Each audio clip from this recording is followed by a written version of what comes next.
Hello दोस्तों, आप सभी का स्वागत है हमारे स्टडी यूट्यूब चैनल किशोर कोचिंग क्लासेस में। आज हम क्लास 10th के संस्कृत विषय के तृतीय पाठ का संपूर्ण अर्थ व्याख्या समझेंगे और देखेंगे, जिससे आप सभी की बोर्ड परीक्षा की तैयारी बेहतर ढंग से हो सके। तो चलिए शुरू करते हैं।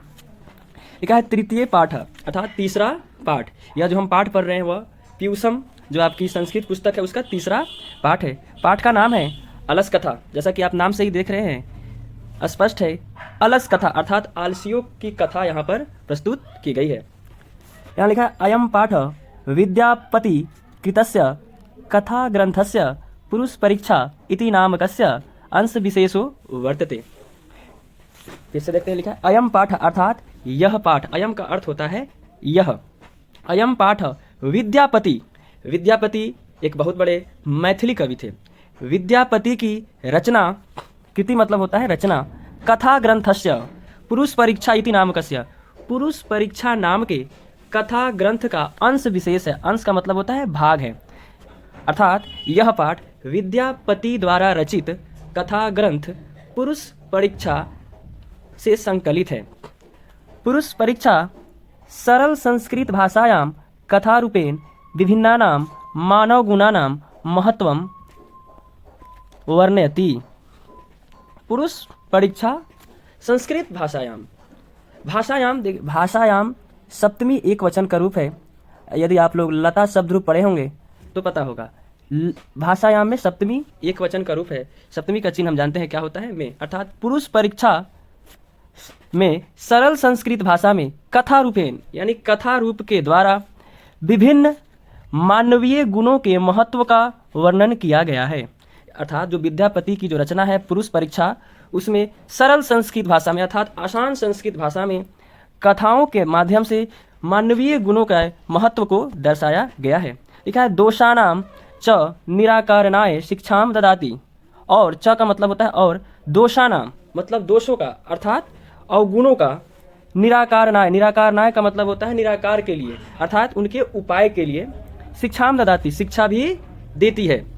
क्या अर्थ हो गया इसका पूरा, कि पुरुष परीक्षा जो कथा ग्रंथ है विद्यापति की, उसमें जो है सरल संस्कृत भाषा के रूप में अनेक कथाओं के द्वारा मानवीय गुणों के महत्व का वर्णन किया गया है और साथ ही उनमें अवगुणों को अर्थात दोषों के उपचार के लिए, उनके निराकार के लिए शिक्षा भी देता है। लिखा है विद्यापति लोकप्रिय मैथिली कवि आसीत। विद्यापति जो थे एक लोकप्रिय मैथिली कवि थे। अर्थात ये मैथिली कवि थे, अर्थात मैथिली भाषा में जो है इनकी रचनाएं अधिकतम होती थी। लिखा है अपि च बहुना संस्कृत ग्रंथानां निर्माता अपि विद्यापति आसीत्। अपि च और भी, बहुनाम, बहुनाम का मतलब होता है अनेकों, संस्कृत ग्रंथानाम संस्कृत ग्रंथों का, संस्कृत ग्रंथों मतलब संस्कृत की पुस्तकें, निर्माता अपि विद्यापति आसीत् और वे संस्कृत ग्रंथों के निर्माता भी थे। कौन? तो विद्यापति। मतलब वो मैथिली कवि के साथ साथ संस्कृत ग्रंथों के निर्माता भी थे। इति तस्य विशिष्टता संस्कृत विषये अपि प्रभुता अस्ति। तस्य मतलब होता है उनका, चाहे उसका, उनके विशिष्टता संस्कृत विषये अपि प्रभुता अस्ति अर्थात इससे उनकी संस्कृत विषय की भी विशिष्टता का पता चलता है। अर्थात मैथिली कवि होने के साथ साथ इन्होंने संस्कृत भाषा में भी अनेकों रचनाएं की, जिनसे यह पता चलता है कि वे संस्कृत भाषा में भी विशिष्ट ज्ञान, विशेष ज्ञान रखते थे। ठीक है, प्रस्तुत पाठे आलस्य नामकस्य दोषस्य निरूपणे व्यंग्यात्मिका कथा प्रस्तुता विद्यते। प्रस्तुत पाठे अर्थात प्रस्तुत पाठ में आलस्य नाम के, आलस्य नामकस्य अर्थात आलस्य नाम के, षष्ठी एक वचन का रूप है, आलस्य नाम के दोष का निरूपण व्यंग्यात्मक कथा के रूप में प्रस्तुत है। अर्थात इस पाठ में आलस्य नाम के अवगुण का, जो मनुष्यों में आलस नाम का जो अवगुण है उसके दोष का निरूपण यहाँ व्यंग्य कथा के रूप में प्रस्तुत किया गया है। लिखा है नीतिकार आलस्यम रिपु रूपम मन्यते।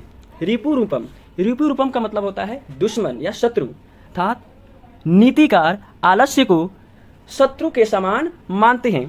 यह एक वर्ड आया है नीतिकार।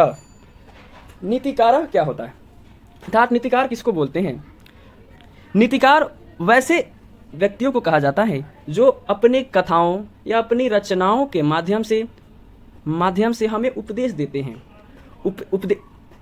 अपने उपदेशों में वे जो है पशु पक्षियों का उपयोग मानवीय गुणों को दर्शाने के लिए करते हैं। यानी कि पशु पक्षी मनुष्य को लेकर ये अपनी रचनाएं रचते हैं और उन रचनाओं के माध्यम से हमारे सामने अपना विचार उपदेश प्रकट करते हैं ताकि हम उनसे कुछ सीख सके और अपने अवगुणों को दूर कर सके। चाणक्य का नाम आप लोगों ने सुना होगा। चाणक्य भी एक प्रकार के नीतिकार ही थे जो अपनी रचनाओं के माध्यम से लोगों को ज्ञान देते थे। तो यहाँ पे लिखा हुआ है नीतिकारा आलस्यम रिपु रूपम मन्यते, अर्थात नीतिकार भी आलस्य को किस रूप में मानते थे? तो शत्रु रूप में मानते थे। ये हो गया आपका पाठ परिचय। अब देख लेते हैं इससे ऑब्जेक्टिव क्या क्या बन सकता है। तो पहला प्रश्न पूछा जा सकता है कि यह पाठ किन की रचना है? तो जैसा हमने देखा ऊपर लिखा विद्यापति की, किसकी रचना है? तो ये विद्यापति की रचना है। और यह कहाँ से संकलित है? तो पुरुष परीक्षा नामक कथा ग्रंथ से संकलित है। पुरुष परीक्षा नामक कथा ग्रंथ से यह पाठ लिया गया है, जिसमें किसका वर्णन है? तो मानवीय गुणों का वर्णन है तथा उनके उपाय का भी वर्णन किया गया है। विद्यापति कहाँ के लोकप्रिय कवि थे? तो मिथिला के थे, अर्थात मैथिली कवि थे। उन्होंने मैथिली कवि होने के साथ ही संस्कृत भाषा में भी अनेक रचनाएं की और अपने विद्वता का परिचय दिया था। और इस पाठ में हम उन्हीं की रचना से एक कथा पढ़ेंगे, अलस कथा, जिसमें आलस्य के निवारण के बारे में बतलाया गया है। यह था आपका पाठ परिचय। अब हम आगे बढ़ते हैं पाठ की ओर। लिखा है आसीत मिथिलायाम वीरेश्वरो नाम मंत्री। मिथिलायाम देखिए लतायाम, ये सप्तमी एक वचन का रूप है, अर्थात मिथिला में वीरेश्वरो नाम मंत्री, वीरेश्वर नाम का मंत्री। आसित मतलब था, मतलब मिथिला में वीरेश्वर नाम का मंत्री था, चाहे रहता था। लिखा है सच स्वभावाद दानशील कारुणिकः च सर्वेभ्यो दुर्गतेभ्यो अनाथेभ्यो च प्रत्यहम, क्या लिखा है इसको तोड़ के पढ़ते हैं, प्रत्यहम इच्छा भोजनम दापयति। लिखा है सच अर्थात और वह, स्वभावाद मतलब स्वभाव से, दानशील यानी कि दानी, कारुणिका का मतलब होता है दयावान, सर्वेभ्यो दुर्गतेभ्यो अनाथेभ्यो च प्रत्यहम इच्छा भोजनम दापयति। सर्वेभ्यो मतलब सभी को, दुर्गतेभ्यो अर्थात जिनकी स्थिति दुर्गति हो, अर्थात जो दुख में रहने वाले हो, जो संकट में रहने वाले हो, उनको बोला गया है। लिखा है अनाथेभ्यो, और जो अनाथ हैं, जो अनाथ बच्चे हैं उनको भी। प्रत्यहम इच्छा भोजनम, प्रत्यहम मतलब होता है प्रतिदिन, इच्छा भोजनम दाप्यति मतलब देते थे, इच्छा भोजनम देते थे। क्या अर्थ हो गया इसका पूरा? कि जो मिथिला में वीरेश्वर नाम के मंत्री थे वे स्वभाव से दानशील और कारुणिक थे, अर्थात दयावान भी थे। वे जो थे सभी संकटग्रस्तों और अनाथों को प्रतिदिन इच्छा भोजन देते थे, अर्थात उनकी इच्छा के अनुसार उनको भोजन कराते थे, बिल्कुल मुफ्त में। आगे लिखा है तत्मध्ये अलसेभ्यो अपि अनवस्त्रे दाप्यति। तत्मध्ये उनके बीच में, अलसेभ्यो अर्थात आलसियों को भी, अपि अनवस्त्रे दाप्यति, आलसियों को भी, अपि का मतलब होता है भी, आलसेभ्यो अपि अनवस्त्रे दाप्यति, अन्न और वस्त्र देते थे, अर्थात वे अनाथों को संकटग्रस्तों को तो भोजन देते थे, साथ ही उन आलसियों को भी वे अन्न और वस्त्र देते थे। यतः अर्थात क्योंकि अब देखिए यहाँ पे एक श्लोक लिखा हुआ है, क्यों देते थे आलसियों को, उसके पीछे भी एक कारण है जो यहाँ पे दिया हुआ है। लिखा है निर्गतीनाम च सर्वेषाम अलस प्रथमो मतः किंचित न, इसको संधि विच्छेद कीजिएगा तो इसका होगा किंचित जोड़ना, क्षमते कर्तुम जाठरेन अपि वह हिन्ना, ये लिखा हुआ है वह हिन्ना। चलिए इसका अर्थ देखते हैं। लिखता है निर्गति नाम मतलब बिना गति के, सर्वेषाम अलस, सर्वेषाम मतलब सभी, अलसा मतलब आलसी, प्रथमो मतलब प्रथम, मता मतलब होता है विचार, या किंचित का मतलब होता है कुछ, यहाँ पे साथ में न भी अर्थात नहीं। क्षमते का अर्थ होता है प्रयास करने या किसी प्रकार का कार्य करना। कर्तुम मतलब करना, जाठरेन अपि, जाठर संस्कृत में जाठर का अर्थ होता है उदर अर्थात पेट। जाठरेन अपि वहिन्ना, वहिन्ना मतलब होता है अग्नि। यहाँ पे लिखा है उदर की आग, उदर की आग मतलब पेट की आग। पेट की आग का तात्पर्य क्या है? पेट की आग का मतलब क्या होता है? भूख होता है। क्या होता है? भूख। अब देखिए इसका अर्थ पूर्ण रूप से क्या निकला है, क्योंकि श्लोक को पढ़ते समय अर्थों को ध्यान में रखना होता है। लिखा है सर्वेषाम अलस प्रथमो मतः, मतलब सभी आलसियों का पहला मत है क्या करना? पहला मत है कि भूखे रहना उचित है। जाठरेन अपि वहिन्ना, भूखे रहना उचित है, लेकिन कुछ किंचित ना क्षमते, किंतु कुछ कार्य करना या प्रयास करना उचित नहीं है। ये आलसियों का मत है। आलसी लोग ऐसा मानते हैं कि वे भूखे रह लेंगे लेकिन वे किसी प्रकार का कार्य नहीं करेंगे। इसलिए मंत्री वीरेश्वर जो था वो आलसियों को भी अन्न और वस्त्र देते थे। यहाँ पे लिखा हुआ निर्गति नाम, मतलब बिना गति के, बिना गति अर्थात मतलब कोई कार्य नहीं करना। अर्थात आलसी भी वही है जो मानते हैं क्या कि भूखे रहना उचित है लेकिन किसी प्रकार का कार्य करना, किसी प्रकार का गति करना, गति करना अर्थात काम में लगना बेकार है। ये आलसियों का मानना है। इसीलिए वीरेश्वर नाम का मंत्री जो है उनको मुफ्त में अन्न और वस्त्र उन अनाथों और संकटग्रस्तों के साथ देते थे। अगर यह श्लोक समझ में आ गया हो तो अच्छी बात है, अगर नहीं आई है तो आप हमें कमेंट करके बताएंगे। चलिए आगे बढ़ते हैं। लिखा है तत् तत् अलस्य पुरुषा नाम, ततः इसको संधि विच्छेद करेंगे तो होगा ततः अलस्य पुरुषा नाम तत्र इष्ट लाभम श्रुत्वा। ततः मतलब होता है तब, अलस पुरुषा नाम, पुरुषा नाम रामा नाम, रामा नाम पढ़े होंगे आप राम शब्द रूप में। रामा नाम किस विभक्ति का है? तो षष्ठी बहुवचन का है। षष्ठी का चिन्ह क्या होता है? काके की होता है। लिखा है तब अलस पुरुषा नाम मतलब आलसी पुरुषों के, आलसी पुरुषों के बहुवचन है। तत्र इष्ट लाभ, हम वहाँ इच्छित लाभ को श्रुत्वा अर्थात सुनकर, बहव तुंद परि मृजा तत्र वर्तु ली बभुव यतः। देखिए फिर से लिखा है तत् अलस पुरुषा नाम, तब आलसी पुरुषों का वहाँ लाभ सुनकर, बहवा मतलब बहुत, तुंद परिमृजा, तुंद परिमृजा अर्थात तोंद वाले व्यक्ति वहाँ, वर्तु ली बभुव अर्थात वहाँ पहुँच गए, तोंद वाले वहाँ जमा हो गए। वर्तु ली बभुव अर्थात जमा होना, जमा हो गए। तो पूरा अर्थ क्या हो गया इसका कि तब आलसी पुरुषों का लाभ सुनकर बहुत सारे तोंद वाले भी वहाँ जमा हो गए, जहाँ मंत्री वीरेश्वर जो थे फ्री में अन्न और वस्त्र दे रहे थे आलसियों को। लिखा है यत, क्योंकि एक और श्लोक है यहाँ, इसको ध्यान से सुनेंगे। लिखा है स्थिति, स्थिति अर्थात दशा, स्थिति का अर्थ होता है दशा। सौकर्य मूला, सौकर्य मूला का मतलब है सुख की भावना, चाहे सुख का मूल, जहाँ सुख मिलता हो। सौकर्य मूला मतलब सुख का स्थान।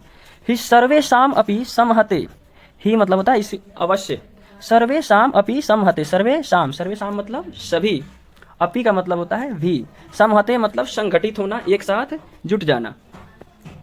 या सजाति नाम, सजाति नाम, सजाति नाम मतलब अपनी जाति का, अपनी बिरादरी का। सुखम का मतलब आप समझते हैं सुख। दृष्टवा का मतलब होता है देख कर, इसमें कत्वा प्रत्यय लगा हुआ है जिसका अर्थ होता है कर। दृष्टवा अर्थात देख कर। के न, के का मतलब होता है कौन। न धावंती जनतव, कौन नहीं दौड़ते हैं। इसका पूरा अर्थ देखेंगे क्या होगा। स्थिति अर्थात दशा, सौकर्य मूला ही मतलब सुख की स्थिति को देखकर, सुख की स्थिति को, सुख की स्थिति को देखकर सभी एक साथ संगठित हो जाते हैं। कौन संगठित हो जाते हैं?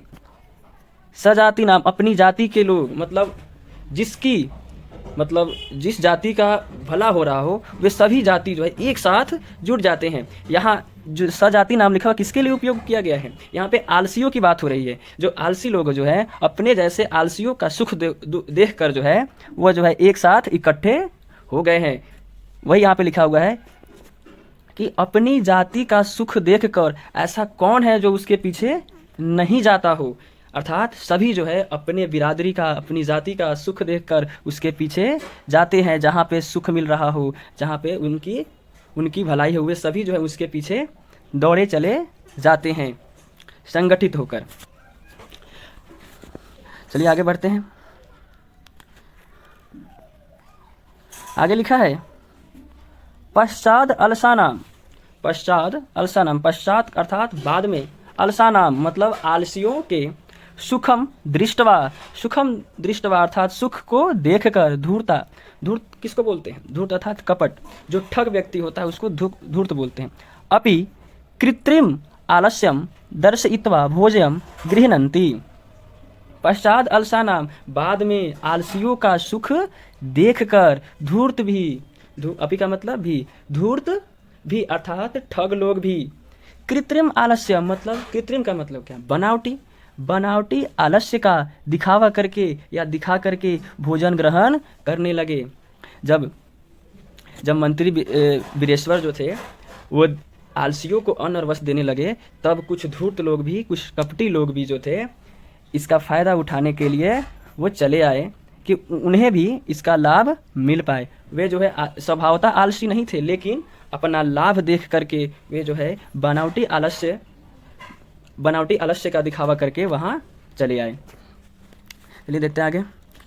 लिखा है तदंतरम अलस्यशालायाम। तदंतरम मतलब होता है, तदंतरम मतलब उसके बाद, अलस्यशालायाम मतलब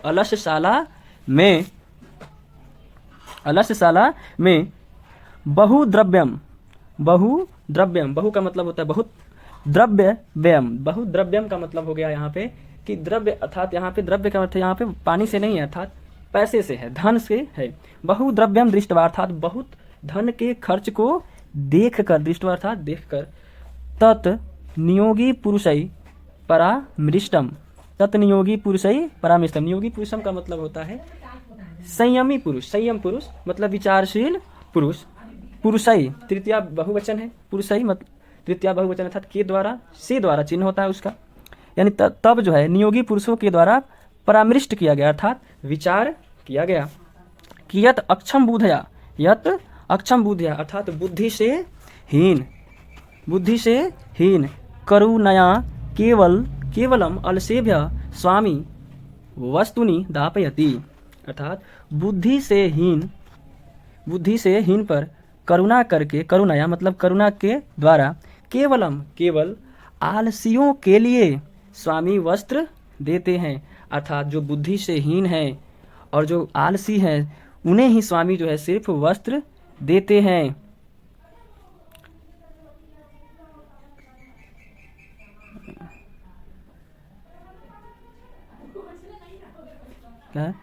कपटेन अनलसा अपि गृह्णन्ति इति अस्माकं प्रमाद। कपटेन अलसा मतलब जो कपटी आलसी है वो भी, अपि मतलब भी, वो भी, गृह्णन्ति अगर वस्त्र को ग्रहण कर रहे हैं, इति अस्माकं प्रमाद ये हमारा प्रमाद है, अर्थात हमारा आलस्य है। यानी जब अलस्यशाला में बहुत धन व्यय होने लगा, तब वहाँ के कर्मचारियों ने विचार किया कि यह खर्च जो है ज़्यादा हो रहा है। हमारे स्वामी ने उन्हीं लोगों को वस्त्र देने का कार्य किया है जो सच्चे आलसी है और जो बुद्धि से हीन है। लेकिन अगर कपटी आलसी भी इसको ग्रहण कर रहे हैं तो ये हम लोगों का दोष है, अर्थात कर्मचारियों का दोष है कि वो इस बात का पता नहीं कर रहे हैं, जिससे उनके मालिक के क्या हो रहा है, धन व्यय हो रहा है। आगे लिखा है यदि भवति तद अलस पुरुषाणां परीक्षा कुर्मु इति परामृश्य।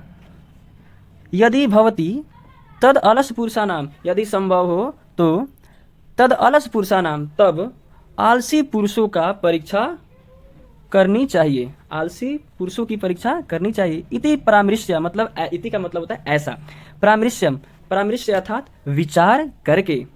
विचार करके प्रसुप्तेषु मतलब सुप्त अवस्था में, सुप्त अवस्था अर्थात सोए हुए अवस्था में।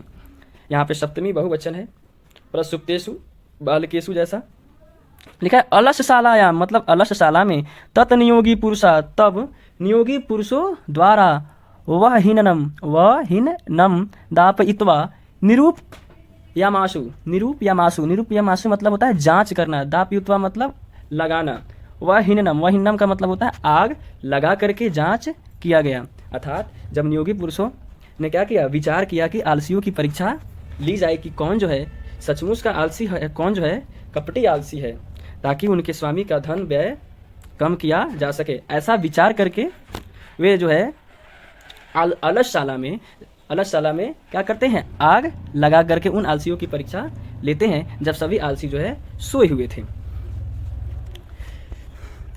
यहाँ तक जो पढ़े उसका थोड़ा सा रिकैप देख लेते हैं।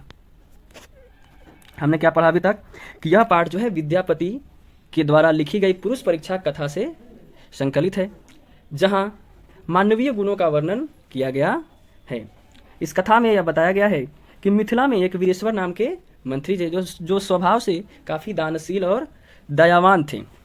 वे जो है सभी अनाथों और संकटग्रस्तों को प्रतिदिन इच्छा अनुसार भोजन कराते थे और साथ ही वे आलसियों को भी भोजन और वस्त्र देते थे, क्योंकि उनका मानना था कि सभी आलसियों का मत है कि वे भूखे रहना पसंद करते हैं, लेकिन किसी प्रकार का प्रयास करना अर्थात कार्य करना उचित नहीं मानते हैं।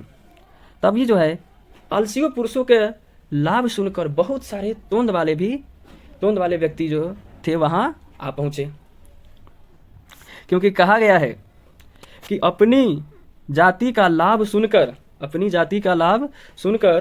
सभी जो है संगठित होकर उसके पीछे दौड़ जाते हैं। ऐसा कोई नहीं है जो अपनी जाति का सुख देखकर उसके पीछे ना जाए। ये सब हमने पहले पढ़ा था। और क्या पढ़ा था कि उसके बाद जो है आलसियों का सुख देखकर धूर्त लोग भी जो थे बनावटी आलस्य का दिखावा करके भोजन ग्रहण करने लगे, जिससे अलसशाला का जो धन व्यय था वो बढ़ गया।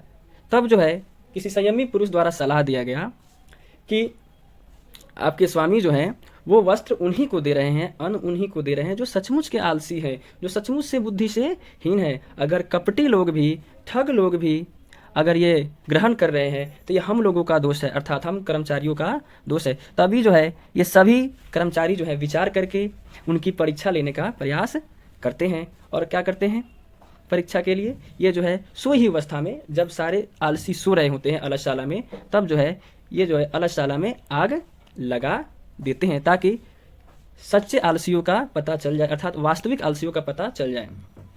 यहाँ तक हो चुका था। अब चलिए आगे देखते हैं।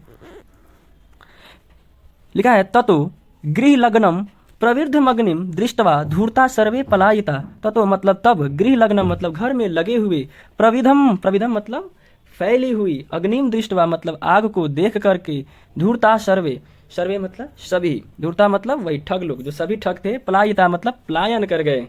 देखिए जब असली आलसियों की परीक्षा ली गई तब जो थे घर में लगे आग को देख करके सभी धूर्त जो थे, सभी ठग जो थे बाहर भाग गए, यानी कि पलायन कर गए अपनी जान बचाने के लिए। लिखा है पश्चाद ईषद अलसा। यहाँ पे संधि विच्छेद करेंगे तो आएगा, एक सेकेंड, पश्चात जूर ईषत। ईषत का अर्थ होता है थोड़ा, अलसा, एक सेकेंड रुकिएगा, पश्चात जोर ईषत अलसा, यहाँ पे लिख देता हूँ अलसा। पश्चात का अर्थ होता है बाद में, ईषत का अर्थ होता है थोड़ा और अलसा का मतलब होता है आलसी। अर्थात बाद में थोड़े आलसी भी, जो बचे कुचे आलसी थे वो भी क्या हो गए, चले गए। अपी पलायिता, वो भी चले गए। मतलब जब आग लगाया गया तो सभी धूर्त जो है बाहर भाग गए और कुछ बाद में चले गए, जो बचे हुए थे वो बाद में चले गए। आगे देखते हैं। लिखा है चत्वार पुरुषा तत्र एव सुप्ता परस्परम आलपंती। आलपंती मतलब बात करना। चत्वार पुरुष मतलब चार पुरुष, तत्र एव वहाँ ही, कहाँ, उस अलसशाला में, सुप्ता मतलब सोए हुए अवस्था में, परस्परम आलपंती मतलब सोई हुई अवस्था में परस्पर मतलब आपस में बातचीत कर रहे थे।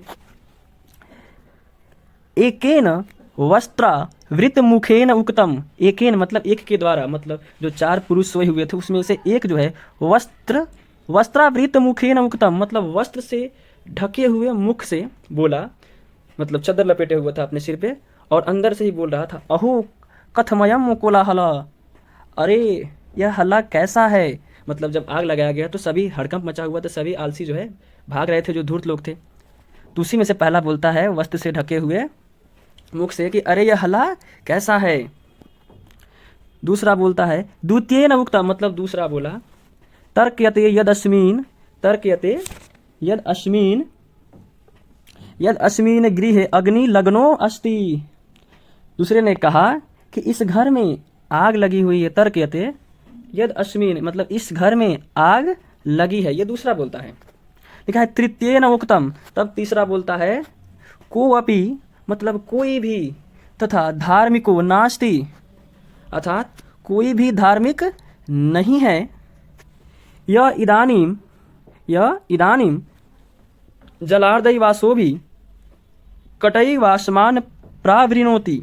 या इदानीम, अर्थात कोई भी ऐसा धार्मिक नहीं है जो इस समय, इदानीम का मतलब होता है इस समय, जलार्दयी वासो भी, जलार्दयी मतलब जल से भींगे हुए वस्त्र, जल से भींगे हुए वस्त्र, कटई वासमान प्रावृणोति, प्रावृणितु मतलब ढक देना, यहाँ पे कटई मतलब चटाई से है, अर्थात कोई भी ऐसा धार्मिक नहीं है जो इस समय हमें जल से भींगे हुए चटाई या वस्त्र से ढक दे। बताइए, इतना आलसी है कि आग से निकलने के बजाय ये सब आपस में बातचीत कर रहे हैं। देखो, पहला क्या बोलता है कि ये हल्ला कैसा है, कि ये कैसा हल्ला हो रहा है। दूसरा क्या बोलता है कि इस घर में जो है आग लगी हुई है, ऐसा प्रतीत हो रहा है। तीसरा बोलता है कि कोई भी ऐसा धार्मिक नहीं है जो इस समय हमें जल से भींगे हुए वस्त्रों से या चटाई से ढक दे। भागने की बजाय जो है ये तीनों आपस में बातचीत कर रहे थे। तभी चतुर्थेन उक्तम, चौथा बोलता है अये वाचाल, अरे वाचाल, वाचाल का मतलब होता है बहुत बोलने वाला। अये वाचाल कति वचनानि वक्तुम शक्नूत, कति वचनानि वक्तुम शक्नूत, कति वचनानि अर्थात कितना बोलते हो, कितना बोलते हो, वक्तुम शक्नूत कितनी बातें करते हो, तुस्नीम कथम न तिष्ठत, तुस्नीम मतलब होता है चुप रहना, कथम न तिष्ठत, तिष्ठत मतलब रहना चाहे बैठना, चुपचाप नहीं बैठ सकते। बताइए, घर में आग लगी हुई है और ये चौथा तो सबसे ज़्यादा आलसी लग रहा है। क्या बोल रहा है कि अरे वाचालो कितनी बातें करते हो, कितना बोलते हो, चुपचाप क्यों नहीं रहते हो। ये पकिया आलसी है। बताइए, घर में आग लगी हुई है और ये जो है कह रहा है कि चुपचाप क्यों नहीं बैठते। चलिए आगे देखते हैं। लिखा है ततः चतुर्नामपि, ततः तब चतुर्नामपि तेषाम एव परस्परम अलापम श्रुत्वा वहीनम च प्रविधम येषाम पुरी पतिशयन्तं दृष्ट्वा नियोगी पुरुषै वर्धभयेन चत्वारो अपि अलसा केशेष्वा वा कृष्य गृहीत्वा गृहाद् बहिः कृता। काफ़ी लंबा वाक्य हो गया, चलिए इसको फिर से देखते हैं। लिखा है ततः चतुर्नामपि, तब चतुर्नामपि चारों के, तेषाम एव मत परास्परम मतलब आपसी बातचीत को, श्रुत्वा अर्थात सुनकर, वहिन्नम च और वहिन्नम च प्रविधम मतलब फैले हुए आग को, प्रविधम येषाम पुरी पतिशयन्त मतलब उन चारों की आपसी वार्तालाप को सुनकर और फैले हुए आग से, पतिशयन्तम प्रविधम येषाम पुरी पतिशयन्तम अर्थात आलसशाला जो थी गिर रही थी आग से, आग लगने के बाद वह जो है आग के सहित नीचे गिर रही थी। आग लगने के बाद जिस प्रकार झोपड़ी जलकर नीचे गिरती उसी प्रकार जो है गिरने लगी थी। ऐसा देख करके नियोगी पुरुषाई, जो नियोगी पुरुष थे, उस आलसशाला के जो कर्मचारी थे, नियोगी पुरुषाई वर्ध भयेन, वर्ध पुरुषाई वर्ध, वहाँ पे वध है, वध, वध का मतलब होता है मरना या मृत्यु, वध करना मतलब किसी को मार देना, यानी वध के भय से, भयेन तृतीया विभक्ति है, भय से चत्वारो अपि अलसा चारों आलसियों के शिष्वा वा कृष्य, के शिष्वा वा कृष्य, कृष्य मतलब होता है खींच कर, किसको, तो केस को खींच करके, गृहीत्वा गृहाद बहिकृता, घर से बाहर किया गया। अर्थात उन चारों आलसियों के बाल को पकड़ करके जो है बाहर निकाला गया ताकि वे लोग मरे नहीं। किनके द्वारा? तो नियोगी पुरुषों ने जो है इन चारों का बाल पकड़ करके जो है घर से बाहर निकाल दिया। ये चारों इतने आलसी थे कि आग लगने के बाद भी खुद से बाहर नहीं निकले।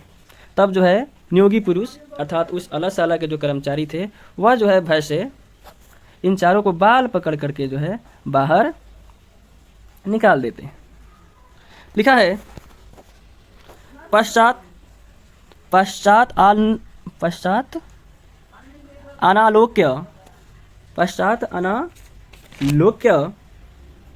बाद में उनके द्वारा कहा गया तय नियोगी भी पठितम, और पढ़ा भी गया है। तय नियोगी भी पठितम बाद में उनके द्वारा, आलोक्य मतलब होता है बोलना, बोलकर या सुनकर नहीं बोलकर, उनके द्वारा कहा गया कि तय नियोगी भी पठितम, और नियोगी पुरुषों के द्वारा पढ़ा भी गया था। क्या पढ़ा गया था? पतिरेव गति स्त्री नाम, पतिरेव गति स्त्री नाम, बाला नाम जननी गति, न अलसानाम गति काचित लोके कारुणिकम बिना। क्या लिखा हुआ है? पतिरेव गति स्त्री नाम, पतिरेव गति स्त्री नाम, स्त्रियों की जो गति है वो पति से होती है। गति का अर्थ यहाँ पे है सुरक्षा से, अर्थात स्त्रियों की सुरक्षा का जिम्मेदारी जो है पति के पास होता है। बाला नाम जननी गति, और बच्चों की गति जो है अर्थात बालकों की जो रक्षक होती है वो उसकी माँ होती है।